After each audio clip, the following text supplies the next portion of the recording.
Buksan po natin ang ating mga Biblia sa Aklat ng Hebreo, chapter 11, verse 6. Ito po ang sinasabi, "At kung walang pananampalataya, ay hindi maaaring maging kalugod-lugod sa Kanya, sapagkat ang lumalapit sa Diyos ay dapat sumasampalatayang may Diyos, at Siya ang tagapagbigay-ganti sa mga sa Kanya nagsisihan." Purihin po ang salita ng Diyos, at ngayon welcome po natin ang lingkod ng Panginoon na magpapahagi sa Kanyang salita, Pastor Bernard Lainez.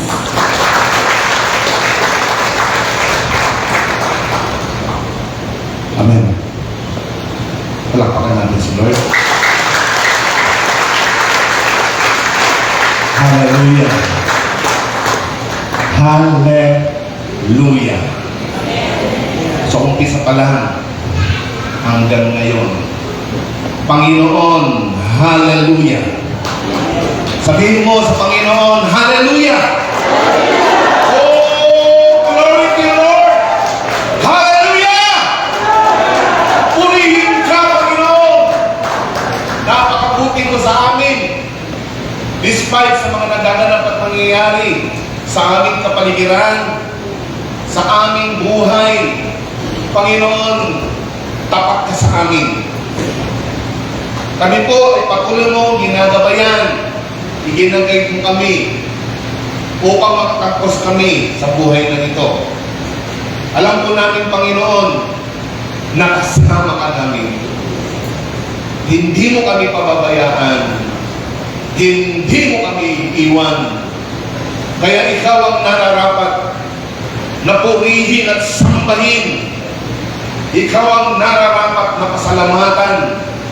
Panginoon, kulang ang aming sasabihin, kulang ang aming lakas, kulang ang aming talino para papurihan ka, Panginoon. Subalit sa tulong ng iyong Santong Espiritu, Panginoon, sa pamamagitan ng aming Panginoong Jesus, kami ay nandito upang ikaw ay aming sambahin sa Espiritu at katotohanan.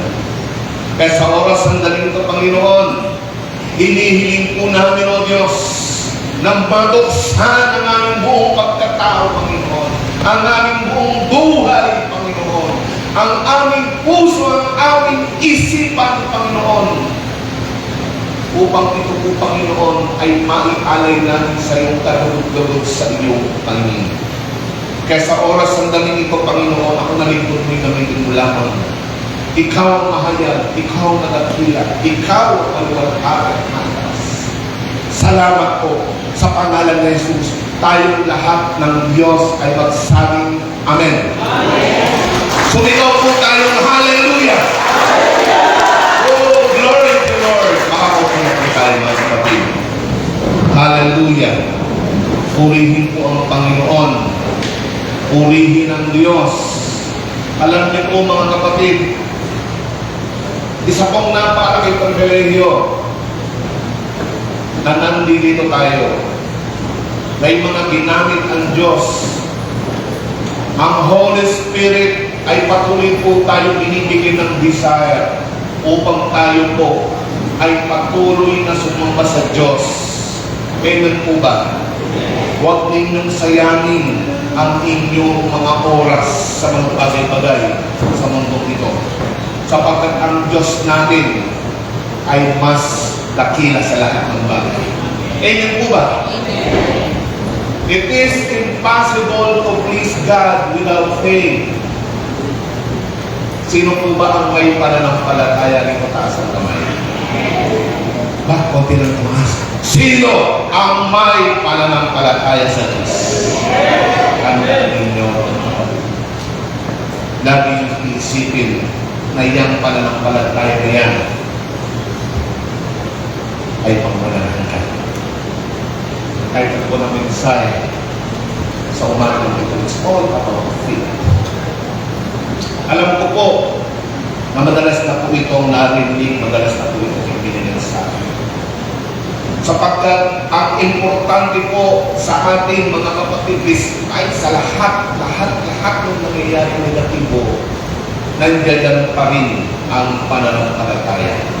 Sapagkat ang sinasabi po ng Romans chapter 1 verse 17, ang ganap ay mabubuhay sa pamamagitan ng pananampalataya. Amen po ba?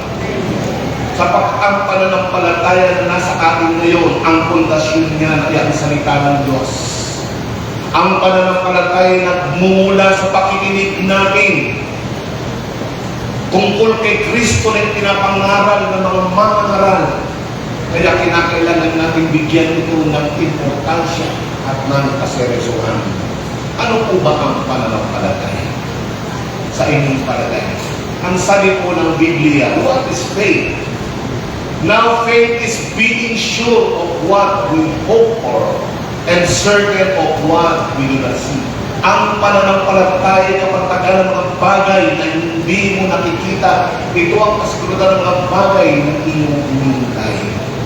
Kaya po mga kapatid, napaka-importante ng pananampalataya sa mga pananampalataya. Sa inyo po ba? Yan, no? Kaya nga po mga kapatid, sa Bible po, meron po akong nakita na balakid sa pananampalataya. May mga pangyayari kasi sa buhay natin na minsan hindi natin lubos sa mag-isip. Minsan ayaw natin pero nagaganap at nangyayari. Doon po sa aklat ng Bilang chapter 12 and 13, meron pong pangyayari na kung saan inutusan ni Moises na tiktikan o tignan yung lugar na kung saan kanila pong pupuntahan at magiging kanila na pinangako sa kanila ng Diyos. Si Caleb po ay isa sa 12 pinadala doon. Yung kasama po niya, iba po ang nakita. Si Caleb, iba rin ang nakita. Ang sabi ni Caleb, kung babasahin po natin sa Numbers chapter 13 verse 28, sabi niya, yung mga taong nakatira doon ay malalaki, mga higante. No? Sapagkat yung lugar na yun ay binungkulan ng gatas at ng pulot. Alam niyo po nung pinag-aralan ko yung gatas at pulot na yun, alam niyo po itong sumisimbolo sa kayamanan, sa health, na kapag ito po ay gamot. And then, marami pong prutas doon. Merong ubas, may granada, may igos, at sila po ay nagdala sa tiga bilang example po. Sample po nung mga nandoon. Ibig sabihin po na maganda po yung lugar na iyon. Pero ang balakid, mayroon pong mga nakatira na mga higante. Lalaki. Ang sabi ni Caleb, no? Ang sabi ni Caleb, ating akyating paminsan at ating ariin sapagkat kaya natin silang lupigin. Kahit alam niyo malalaki, pero sabi ni Caleb, puntahan natin, angkinin natin sapagkat kaya natin sila. Pero yung sinasabi po ng mga kasamahan niya, hindi natin nila kaya. Sapagkat tayo ay gatuhod lang nila. Kung titignan po natin si Keroli, matangkad si Keroli, di po ba? Kung titignan po natin, kung i-visualize po natin, si Keroli ay katuhod lang po ng mga nandoon. So kung ititignan mo po, kung i-visualize mo, kagaan kalaki yung mga nandoon. Amen? Sapagkat sila po ay lahi ni anak nasa lahi ng Nephilim, yung mga higante ng araw, ng panahon ni Noah. Kaya nga po, kung titignan po natin, dalawa ang uri ng ulat na nakita natin. Doon sa mga kasama ni Caleb, ang sinasabi po nila ay negatibo. Hindi natin sila kaya. Lalamunin nila tayo ng buhay. Tatanungin nila tayo. Tatapakan lang nila tayo. Pero ang sabi ni Caleb, hindi kaya natin. So kung titignan po natin mga kapatid, ano ang pagkakaiba ni Caleb at doon sa 11 niyang kasama? Si Caleb, ang tinitignan niya ay yung pinangako ng Diyos. Di po ba? Pero yung mga kasama nila, kasama niya, ang tinignan yung mga balakid para makamit nila yung lupang pangako. Kung titignan po natin sa panahon po natin ngayon, ay ganyan din tayo. Sa buhay natin ngayon, ay napakarami ng mga bagay-bagay na humahadlang sa ating pananampalataya. Doon po sa nais ng Diyos na ating makamit na dapat natin pinanghahawakan. Subalit dahil nga po sa nangyayari, tayo po ay nagkakaroon ng agam-agam. Tandaan po ninyo mga kapatid, ang pangako ng Diyos sa atin, manampalataya lang tayo, makakamit natin ang mga pinangako ng ating Panginoon. Sapagkat, alam niyo po ba, mga kapatid, fear has different seeing things in our life. Ang takot ay nagbibigay ng ibang direksyon kaysa sa direksyon na ibinibigay sa atin ng Diyos. So nawawala yung bisa, ang kapangyarihan ng pananampalataya kapag tayo po ay natatakot. Kaya no matter what, anuman ang mangyari, manatili panghawakan po natin ang pananampalataya. Amen po ba? Madali tayo mag-discourage at mag-give up. Paano naman po kaya mga kapatid? Kung ang ating titignan o paano tinitignan ng Diyos ang mga sitwasyon sa buhay natin ito. Lagi niyong tatandaan na kapag matatag ang pananampalataya ninyo sa Panginoon, palilitin nito ang malalaking problema. Why?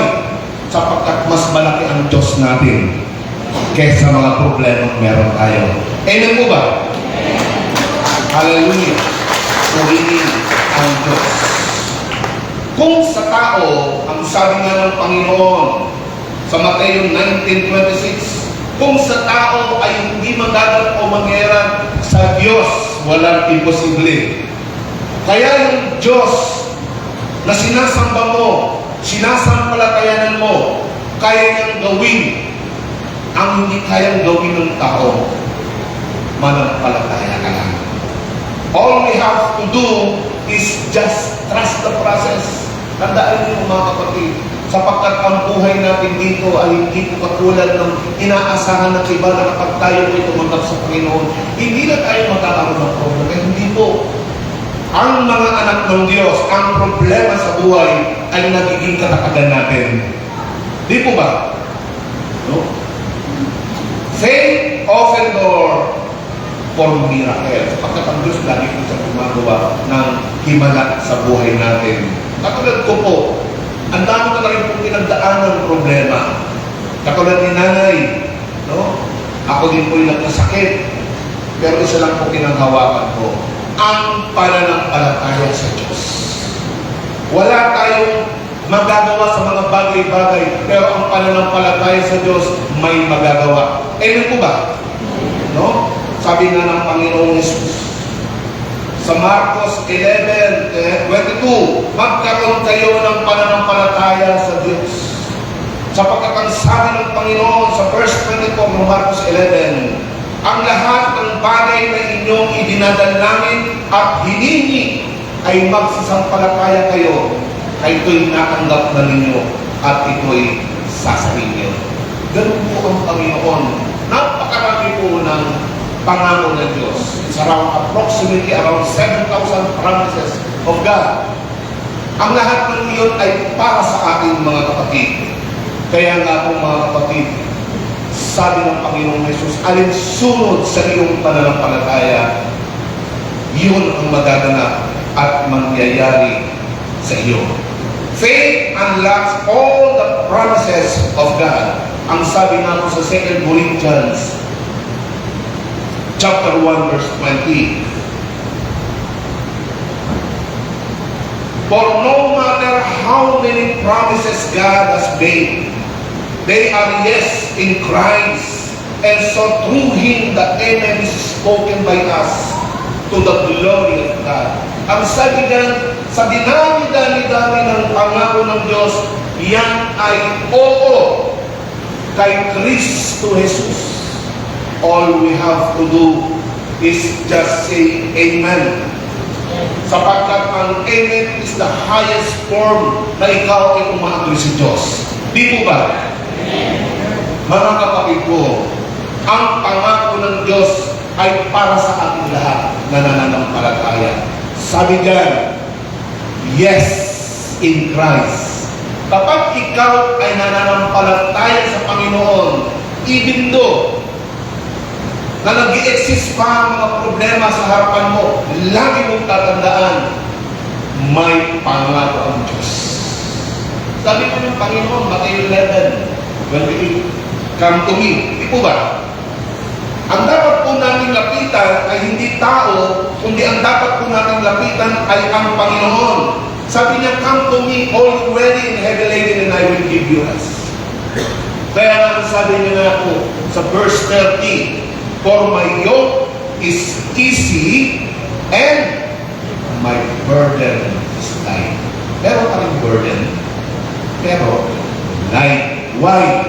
Kasi yung problema, nagiging magaan ka lang sapagkat alam mo may pag-asa ka sa Diyos at kasama mo ang Diyos sa lahat ng nagaganap at nangyayari sa iyong buhay. All we have to do is just trust the process. Kaya alam niyo po ba, kapag nag-pray po tayo, may problema ka ngayon, kayang solusyonin niya ng Diyos. Ano man ang problema natin. Alam mo mga kapatid, sa panahon natin ngayon, hindi lang po mga matapat, hindi lang po nanay at tatay ang nagpong problema. Pati po mga bata ngayon, ang gulo-gulo na ng mundo.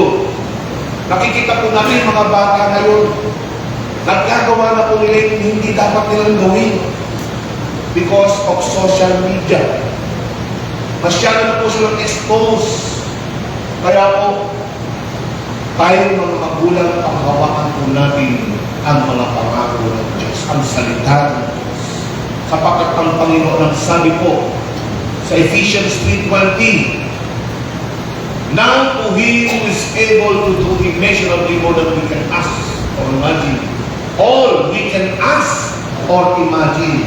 Sabi dyan, lahat ng iyong hinihingi at inaasam according to His power that is at work within us. Ano po ba yung kapangyarihan ng Diyos na nag-aaral sa atin? Ano po ba yung Diyos na kumikilos at gumagalaw sa buhay natin? Di po ba pananampalataya? Therefore, kung ano ang iyong pananampalataya sa Panginoon, yan ang magaganap at mangyayari sa iyo. Isipin mo lagi na mahal ka ng Diyos, ipagtatanggol ka ng Diyos, hindi ka pababayaan ng Panginoon sapagkat kayang gawin ng Diyos na solusyonan ang mga problema natin mananampalataya ka lamang. Sabi nga dito, we are hard-pressed on every side, but not crushed. Perplexed, but not in despair. Persecuted, but not abandoned. Struck down, but not destroyed. Mga kapatid ko, sa magkabi-kabila sa buhay natin ngayon, ang dami-dami ng mga problema. Pero ang sabi, diyan, hindi ka magagabi. Kung minsan nag-aalinlangan kami, ngunit di nawawalan ng pag-asa sapagkat ang pag-asa natin ay ang Diyos, ang Panginoong Hesus. Pinag-uusig kami, ngunit di nawawalan ng kaibigan. Tandaan niyo po, kapag ikaw ay mananampalataya, ang kakapin mo ay ang mga mananampalataya katulad mo. Amen po ba? Hindi mo alam, may mga nananalangin sa atin, may mga dumudulog sa Diyos, kaya po mas powerful po ang mga mananampalataya. Ang sabi po dito, mga kapatid ko, na ibubuwal, ngunit di tuluyan ang ilulugmo. Bakit po kaya? Sapagkat ang kanang kamay ng Diyos ang siyang nagtatayo sa mga umaasa at ang pag-asa lamang ay ang Diyos. Sabi ko po dati sa inyo, hayaan ninyo na ang Diyos ay maging Diyos ninyo. Huwag ang ibang bagay. Once again, mga kapatid ko, mananampalataya lang tayo sa Panginoon. Huwag tayo bibitiw sa Diyos. We have to just trust the process. Sapagkat ako po'y naniniwalang lubos sa mga bagay-bagay sa buhay natin, napakahalaga ng pananampalataya sapagkat ito po ang ating kapangyarihan. Even si Noah, no? Nung time na siya po ay pinagawa ng Diyos ng arko, walang ulan, hindi naman bumaba sa lugar na iyon, at pinagawa ko siya ng Diyos ng arko sa tuktok ng bundok. Kung titignan po natin, pwede niyang tanggihan pero hindi niya tinanggihan. Sinunod niya ang Diyos. Nanampalataya at maniwala siya sa Diyos. Nakabaha po ba o hindi? So, naganap at nangyari ang sinabi ng Diyos. Kaya kapatid, lagi mong iisipin at tatandaan, ilagay mo sa isip mo at sa puso mo na ang mga pangako ng Diyos na sinabi niya, gagawin niya sa buhay mo. Amen po ba? Hallelujah. Hallelujah. Huwag lang po tayong bibigay, huwag lang po tayong bibitiw, manampalataya po tayo. Ang ating pananampalataya sa Panginoon ay napakahalaga. Kung gusto po ninyo, makakuha po kayo ng tip about faith. Punta po kayo, basahin niyo po yung Hebrews chapter 11, whole chapter. Makikita niyo po roon. Ang lahat ng pananampalataya ay nandoon patungkol sa pananampalataya. Why? The power of faith will help us strengthen our confidence in God's promises. Ang kapangyarihan ng pananampalataya ay palalakasin, patatagin ng ating buhay sa ating Panginoong Diyos sa mga pangako niya. At lagi pong tatandaan mga kapatid na napakahalaga po natin sa Diyos. Sapagkat tayo po hindi iniiwanan ng Diyos. Hindi niya pa tayo pinababayaan. Sino po itong pinabayaan ng Diyos? Tanong ko po, sino po sa atin ang hindi na kumakain? Taas ang kamay. Yung wala nang maisanin, taas ang kamay. Yung wala nang maisuot, wala. Di po ba? Palampakan natin ng Diyos. Ang ulit siya. So, ibig kong sabihin mga kapatid, na hindi nagkulang ng Diyos. Hindi nagkulang ang Diyos. Tayo nang nagkulang. Ang Diyos hindi nagpapawala sa atin. Sa anumang pamamaraan, ipinoprovide ng Panginoon ang ating pangangailangan. Sabi nga po ng ating kapatid na nag-mention ko kanina, bigay mo na. Amen po ba? Total na basahan na tayo, magpakabasahan na tayo sa pananampalataya. Amen? Total. Naligo ka na lang din sa pananampalataya. Sumisid ka na. Sapagkat kapag gano'n ang ginawa natin, ang kapangyarihan ng Diyos ay sa atin. Saan man tayo pumunta, ano man ang gawin natin mga kapatid. Bibigyan tayo ng Diyos dati ng pag-asa. Alam niyo po mga kapatid, isang maikling testimony na kapag ako po noon, nung time na ako po ay walang pera sa bulsa kundi pamasahe pa uwi. Doon po sa may EDSA, doon po sa Axe Theater, dito po sa may Aurora Boulevard, papuntang Baliwag Transit. Meron purong bakanting lote, meron purong may pader doon na may nakalagay. Come to me, all you weary and heavy laden, and I will give you rest. Alam niyo mga kapatid, kapag binabasa ko po yun, nagkakaroon po ng kagalakan ng puso. Nananampalataya ako sa Panginoon during that time na kahit ako po'y walang pera. Nananampalataya isang araw. Tutugunin ng Diyos ang lahat ng pangangailangan ko. Lahat ng pangangailangan ng pamilya ko. Pero kapag ibinigay na ng Lord sa iyo, ang kakulan ng panalangin mo, ng nais mo, ng desire ng puso mo, huwag mo naman siyang kalilimutan. Amen po ba? We have to give Him back all the glory. Kaya nga mga kapatid, ano po ba ang kahalagahan ng pananampalataya? Una, walang hanggang pananampalataya. All we need is anchor that holds our life during the storm of life. Ang kinakailangan lang po natin ay yung angklahan natin na matibay na angkla na magbibigay sa atin ng kalakasan pag dumating po yung unos ng buhay. Sapagkat kapag tayo po ay nanangan sa takbo ng mundong ito, mabibigo po tayo. Pero kapag ang angkla natin ay sa pananampalataya sa Diyos, dumating man ang anong unos sa buhay, hindi ka makikilos. You will not be shaken and you will not be moved because of your faith in Jesus Christ. Ang kahalagahan ng pananampalataya, walang hanggang pananampalataya. Ang sabi po dyan, sa isang manang di nasisira at walang dungis, hindi kumukupas na inilaan sa langit sa inyo. May pangako ang Diyos. Isang manang hindi nasisira, hindi kumukupas. Mananatili.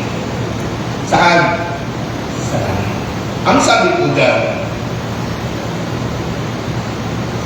nasa kapangyarihan ng Diyos ay iniingatan sa pamamagitan ng pananampalataya sa ikaliligtas na nahanda upang ihayag sa huling panahon.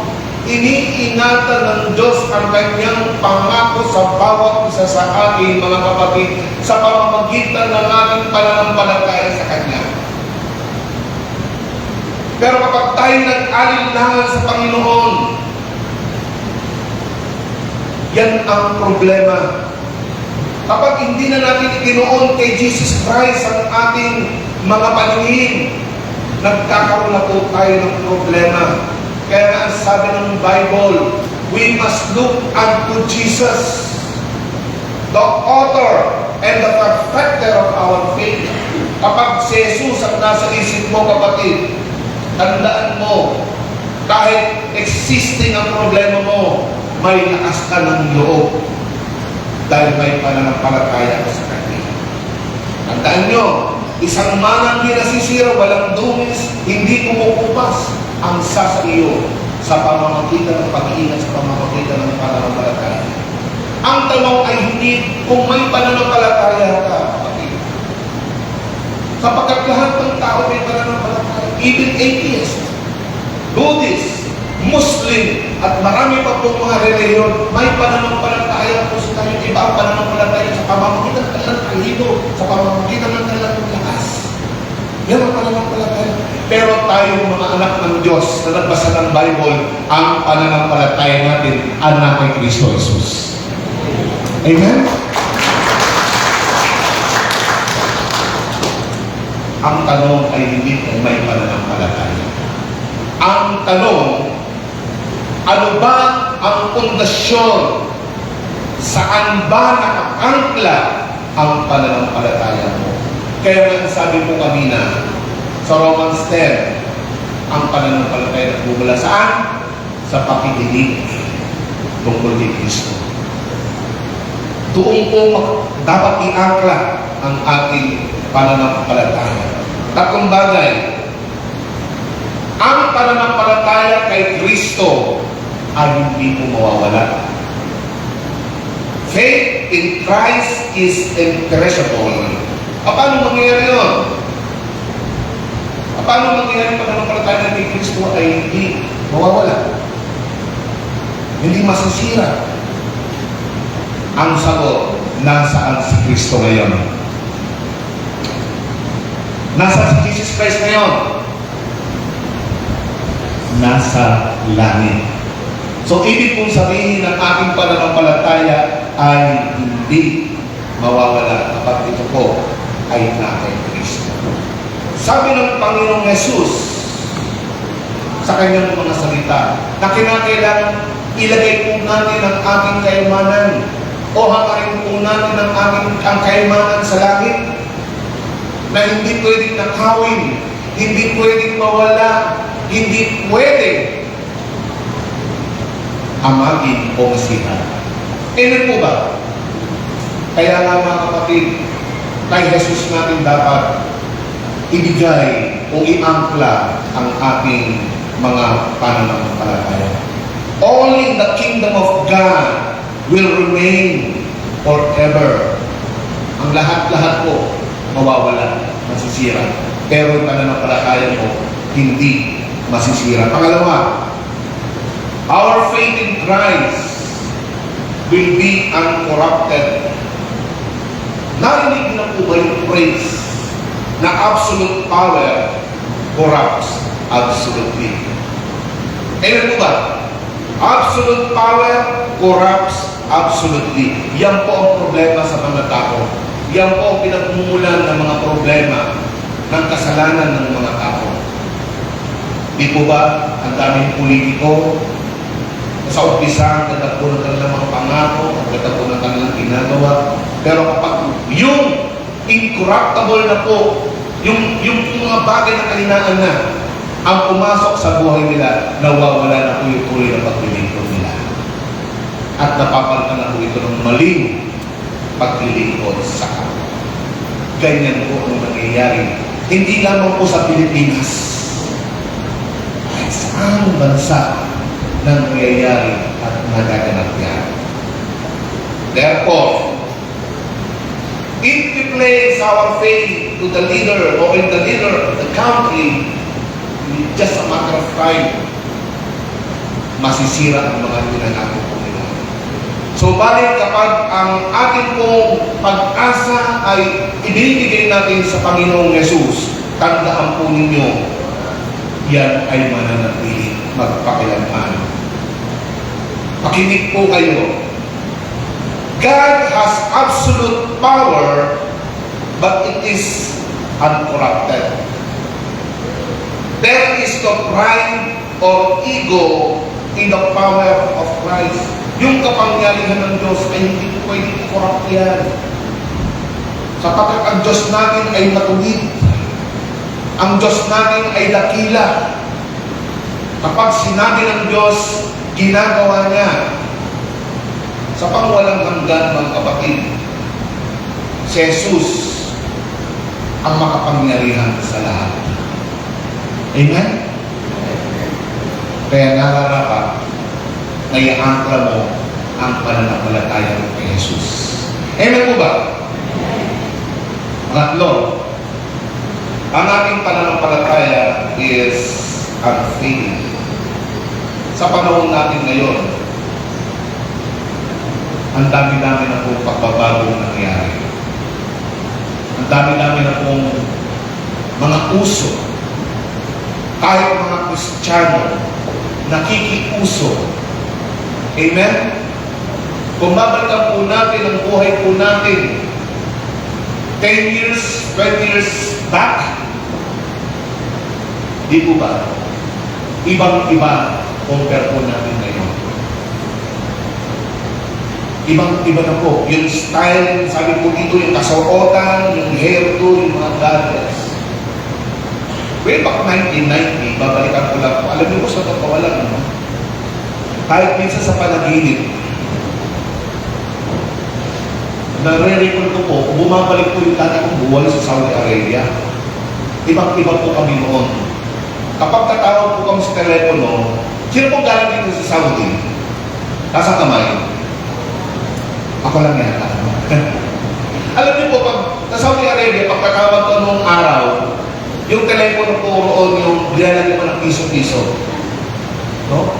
At habang ikaw po ay tumatawag, kinakailangan lalagay mo na po ng piso-piso gano'n. Tapos nausap ko yung cellphone na yung po bang didayan lang. QWERTY, sabi nga nila. Tapos, kapag ikaw ay gagawa ng mensahe sa pamilya mo, susulat ka na napakahaba. Tapos kung gusto mong voice naman, voice tape. So, sa madaling sabi po, matindi po o mahirap ang komunikasyon. Eh ngayon po, di ba kahit nakahiga ka, kausap mo yung mahal mo sa buhay sa abroad. Di po ba? Yung pananamit noon, yung hair ko noon, yung mga style ng buhok noon, simple lang. Ngayon talagang meron ng 7, 8, 9. Iba-iba na ang nadadapat at nangyayari. Ang mga bata noon, grabe, siksikan mo lang. Okay lang. Siksikan mo lang. Tumatakbo na yan. Pagpatak ng alas 6 ng hapon, yung mga bata, umuwi na yan. Ang panahon natin ngayon, siksikan mo yung bata, titignan ka lang. Eh, po ba? Utusan mo yung bata, anong sasagot? Pag sinabi mo maghugas ng plato, ba't ako? Nagiging ibon. Tayo, hindi tayo ganun kami. Pag sinabi ng magulang, gagawin namin. So, ang laki na po ng pagbabago ng buhay ng tao. Mga kapatid ko, ang Diyos hindi nagbabago. Jesus is the same yesterday, today, and forever. Hindi nagbabago ang Panginoon. Kaya nga po mga kapatid, kung sila ngayon ang kinakanta nila, hawak mo ang beat. Sino po nakakaalam mo? Sino po nakakaalam? Ang dami po mga kasang kamay.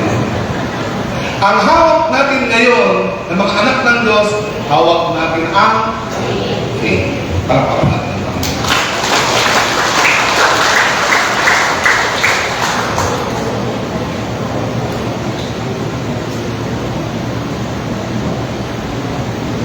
Amen. Hallelujah. Ang pananampalataya natin ang magtatakbo sa atin hanggang sa huling araw. Yung mga bagay na meron tayo ngayon, mawawala yan. Pero yung pananampalataya mo, mananatili yan magpakinabang. Ang panghawakan po natin mga kapatid ay yung pananampalataya. No matter ano man ang mangyari, yes. May mga kapatid po tayo na sa panahon ngayon ay matitindi po ang mga bayo ng buhay. Pero kumakapit sila sa Diyos. Ang Diyos ang pag-asa nila. Yung angkla ng kanilang buhay ay nasa pananampalataya nila sa Diyos. Nagpapatuloy sila sa Diyos. Bakit? Sapagkat wala silang magagawa. Pero ang Diyos meron. Amen? Yan po ang sa Panginoong Jesus. Kung nagbago man ang mundo, pero ang pananampalataya natin kay Jesus, di dapat nagbabago yan. Walang hanggang pananampalataya.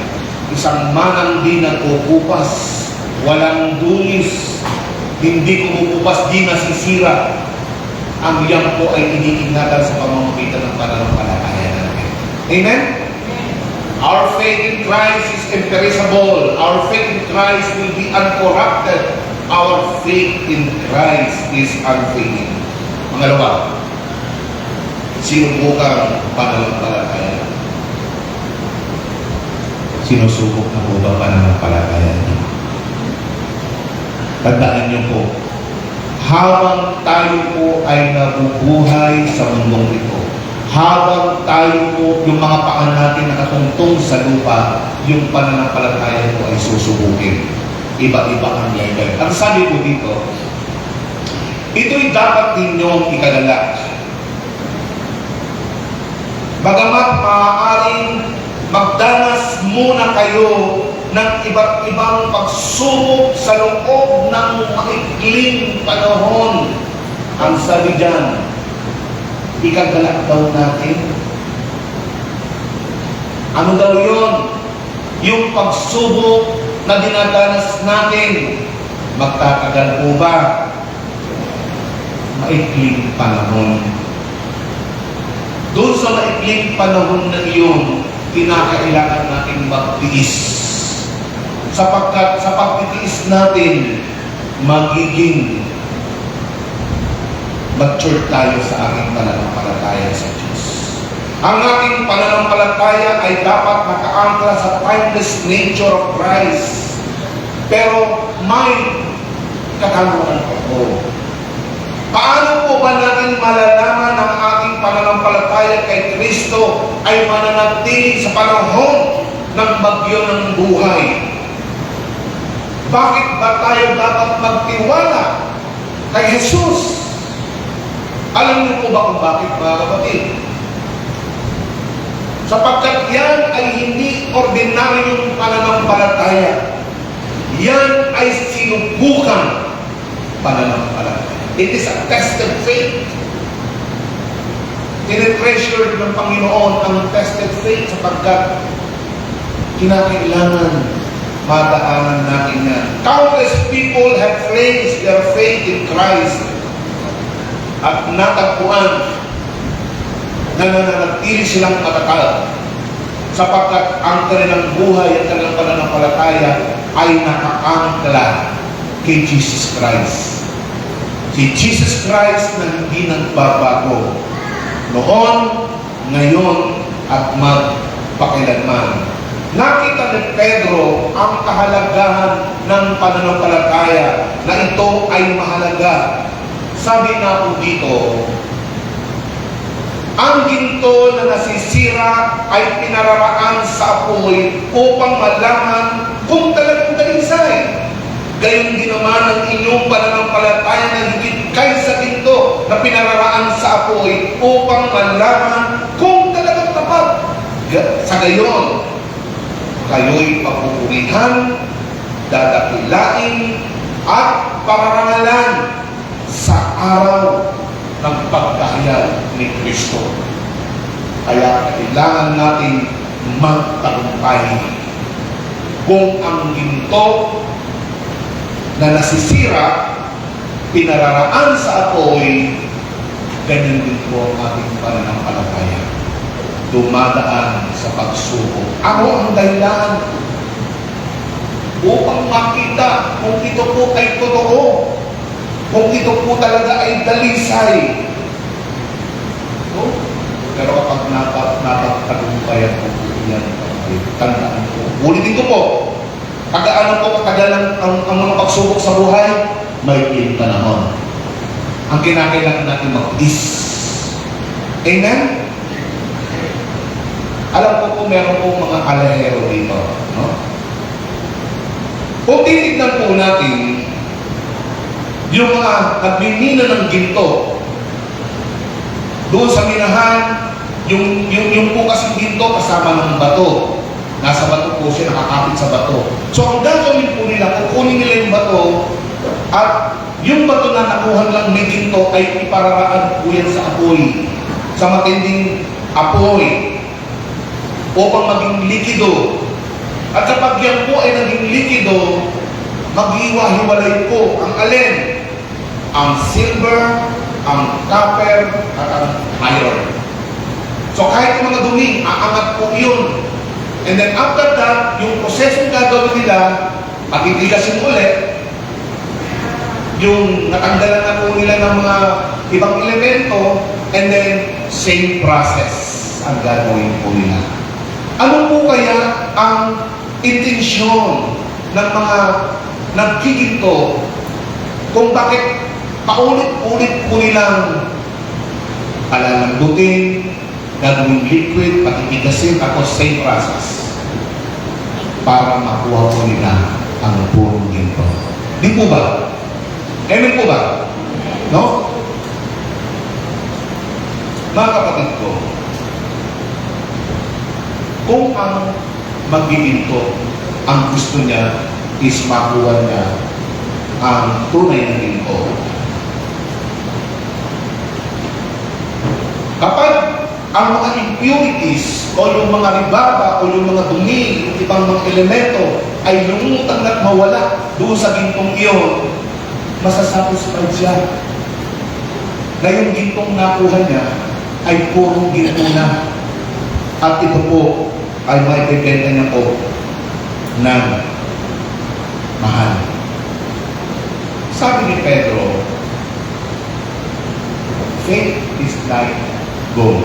Ang pananampalataya ay katulad sa ginto.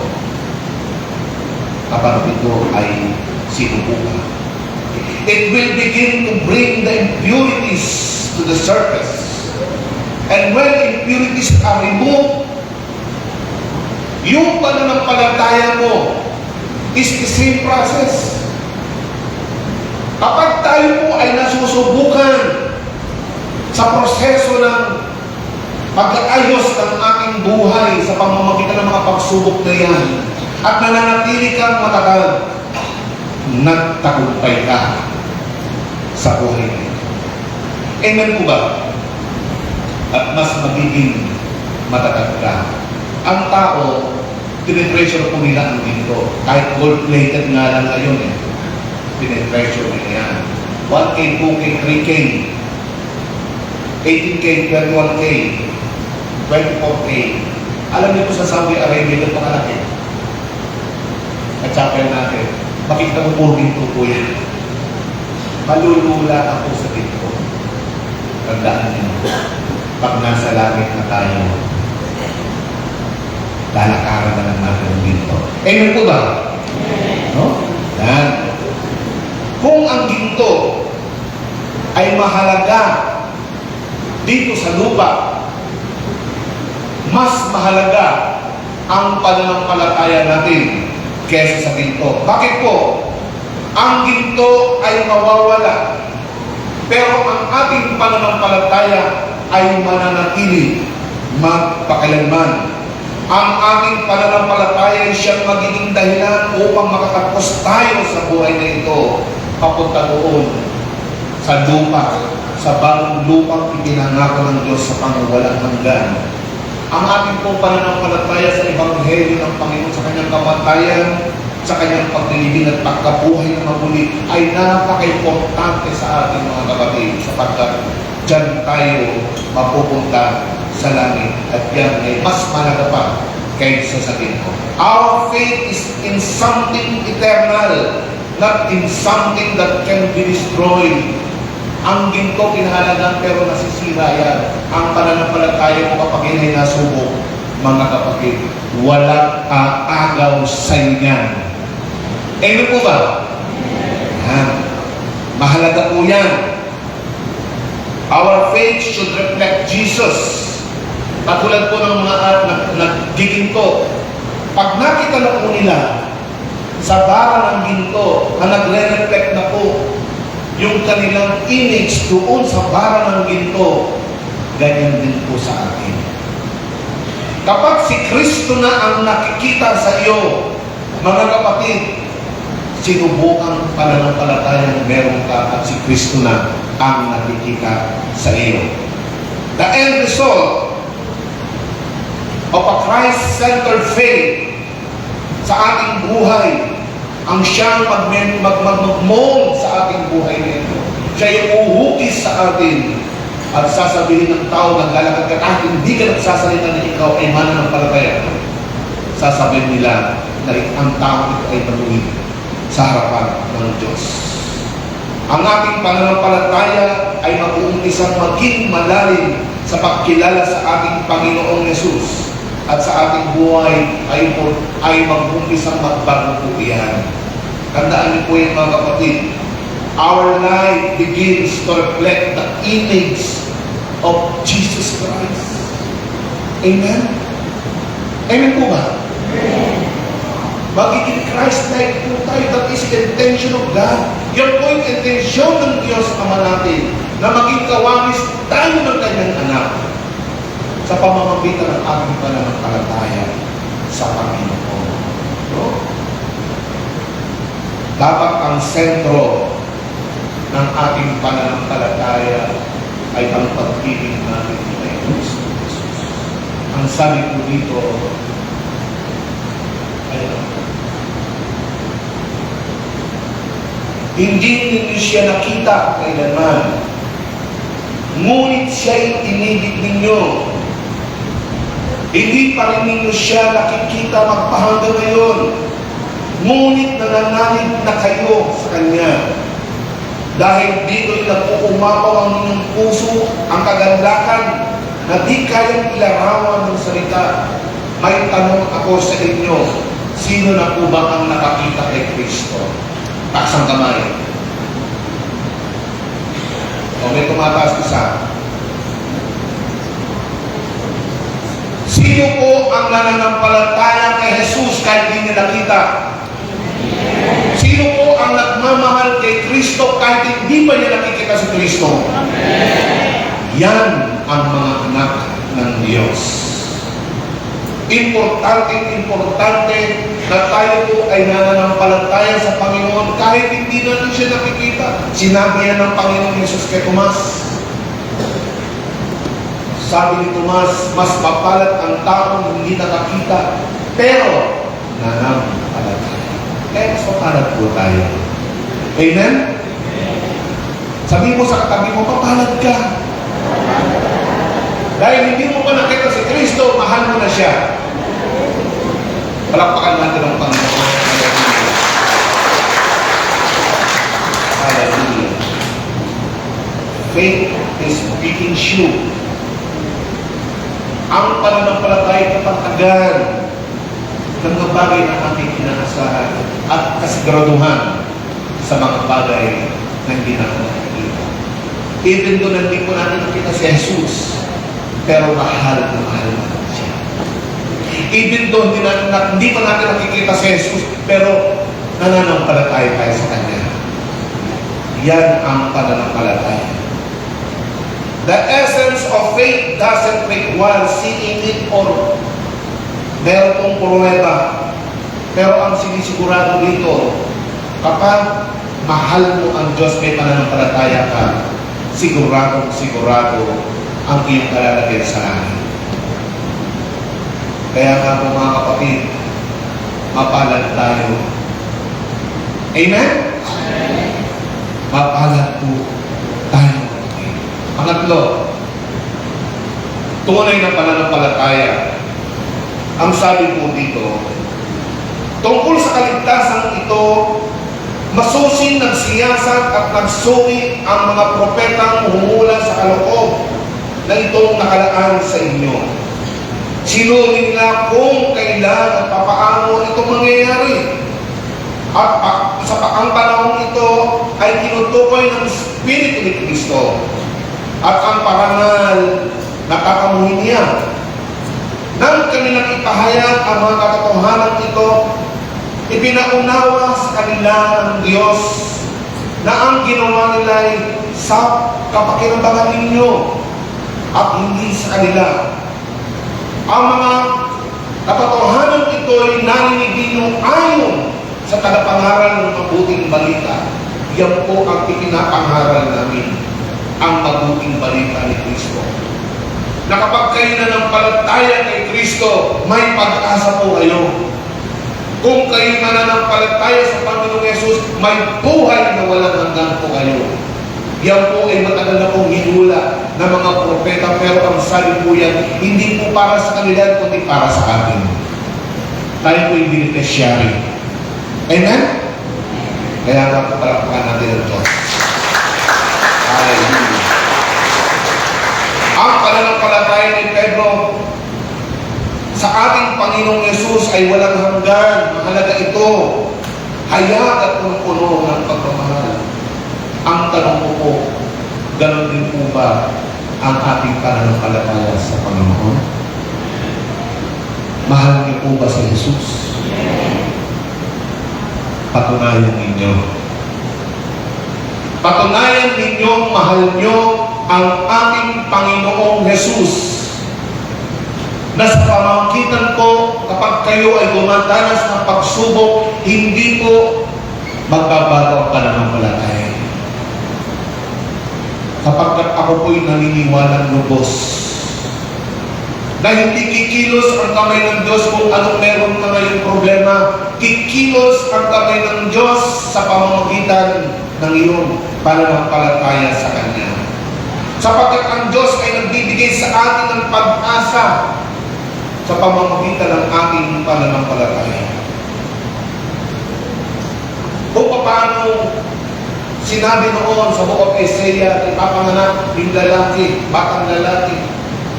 Tatawagin siyang kamangha-mangha, tagapayo, makapangyarihan Diyos, prinsipe ng Prince of Peace, prinsipe ng kapayapaan. Ang tanong ko po, nangyari po ba o hindi? So, sa madaling sabi po, mga kapatid ko, buksan po natin ang ating mga mata na lahat ng ipinangako ng Diyos mangyayari sa iyo. Amen po ba? Magkaganap yan sa iyo. 100% sure sapagkat ang Diyos ang nangako. Ay mga tao sa karoon natin ngayon na hindi na po alam kung saan po pupunta. Hindi na po nila alam kung saan sila susunod sapagkat magkabi-kabila ang presyo. Pero tandaan niyo po, kung tayo po'y nananalig sa mga pangako ng Diyos, isa lang po ang sisiguraduhin natin. Our help is on the way. Amen? Yung tulong natin mula sa Diyos ay parating na. Sabi ng Panginoon, angkinin mo na. At yan ay nasa iyo. Our faith should be built upon Jesus. Naniniwala tayo sa Kanya, sa mga katunayan, sa katuparan ng mga propet, ng mga propesiya sa lumang tipan. Naniniwala tayo na anuman ipinangako ng Diyos sa ating lahat, mga kapatid, ay magaganap at mangyayari sa atin. Tandaan po ninyo, ang Panginoon, ang mga anghel, ang sabi po dyan, nauunawaan ng mga anghel ang mga nagaganap at nangyayari. Since the beginning, ang anghel na po ang nakatunghay sa mga naganap at nangyayari sa mundong ito. At natutuwa ang mga anghel na makita pa po, mga kapatid, ang gagawin sa iyo ng Diyos sa buhay mo. Tandaan niyo po yan. Sila po yung magpapatunay. Sila po yung saksi sa mga naganap at nangyari noon. At sila rin po magiging saksi sa mga mangyayari sa ating mga buhay. Amen? Our time para hawakan natin 100% ng pananampalataya ay hindi po mamaya, hindi po bukas. Hindi po sa isang tao o sa isang buwan. It is now. Mahal niyo po ba si Jesus? Manampalataya kayo sa Kanya.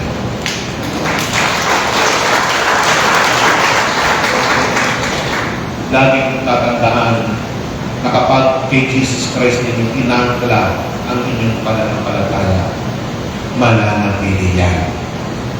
Hindi po iyan matitinag.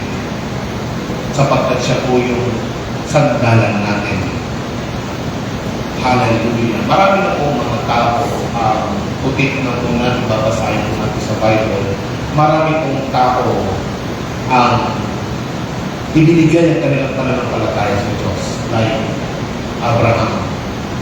Nung sinabi ng Diyos, nung si Abraham po, mga kapatid, ay nandoon sa piling ng kanyang mga magulang. Mayaman po kasi sila, marami po sila mga alagang ayon. At kumakain po siya ng masasarap na pagkain. Amen? Kumakain po siya ng masasarap na pagkain. May sibuyas, may kamatis, may bawang, may luya, marami po sila mga hayop na pwedeng katiin, marami po silang gulay. Pero isang araw, sinabihan po siya ng Diyos. Dahil matatagpo ang pananampalataya niya sa Diyos. Abraham, pumunta ka ron sa lugar na iyan kung ito papalangin. Pero nung tinitignan ni Abraham yung lugar na tinuturo sa kanya ng Diyos, ang nakita niya, disyerto. Amen? Disyerto yung nakita niya. Ngayon nandoon sa pagitan ng pangako ng Diyos at na kinakakayuan niya, disyerto po yun.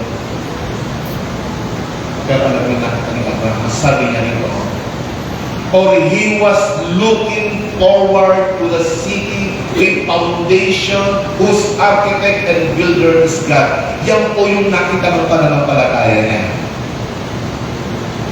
Hindi yung disyerto, hindi po yung balakid na katulad na sinabi po nung kasama ni Caleb, hindi malaki, higante sila. Pero si Caleb, hindi, kaya natin sila. Sapagkat ang nakita ni Caleb, ay yung pangako ng Diyos. Ganon din ang nakita ni Abraham. Yung pangako ng Diyos, despite doon sa hindrances, doon sa balakid. Ang pananampalataya, faith, ay nakikita mo hindi yung hadlang, kundi yung blessings mula sa Diyos. Amen po ba, mga kapatid ko? No? Si Pablo ganun din. No? Sabi ni Pablo,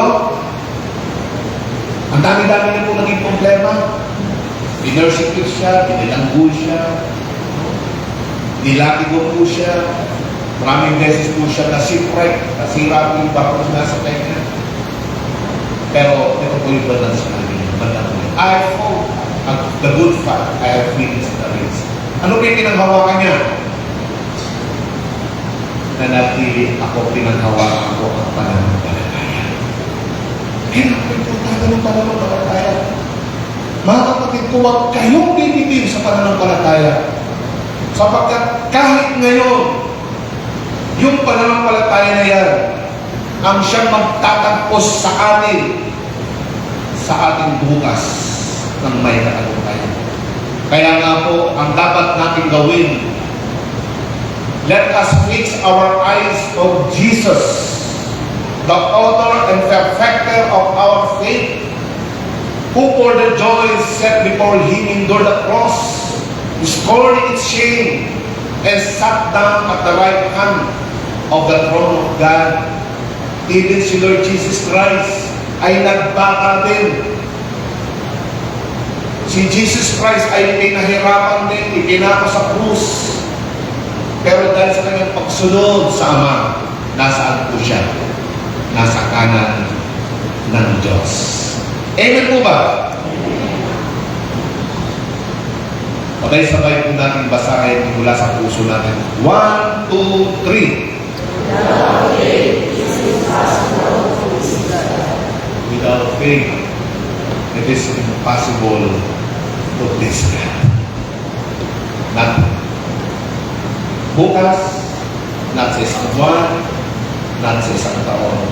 Now is the time kapag hindi natin hawak ang oras.